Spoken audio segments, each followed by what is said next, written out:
Assalomu alaykum. 2026 27-aprel sizlarga yangicha bir zamonaviy kesilish usulini ko'rsatamiz do'stlar.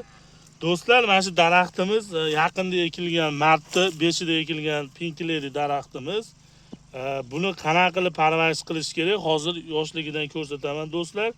Do'stlar, mana bu tomondan olib kelinglar. 3 ta shox qo'yib kesganmiz. Endi birinchi qiladigan ishimiz tag tomonini formadan bag'ini mana ko'ringlar. Tag tomoni shu 30-60 sm joyini polni sidirib olib tashlash kerak mana.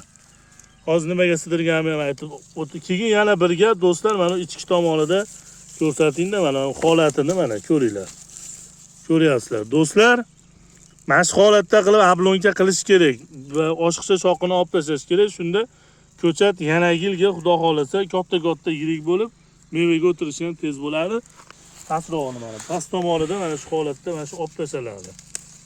Mana oddiy oson usuli tizza bo'yidan past shoxni olinadi do'stlar.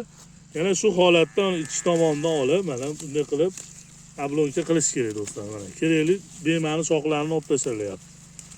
Endi mana shu qolgan 1 2 3 4 5 6 ta qolgan shox o'zi normalni yetiltirib, xudo xolasa keyingi yilga hosilini ko'rasizlar do'stlar. Pink Lady Rose Glove intensiv tayligi sinirosda bo'lgan do'stlar. Video yoqqan bo'lsa bitta like bosib do'stlarga jo'natib qo'yasizlar, obuna bo'lishni unutmanglar.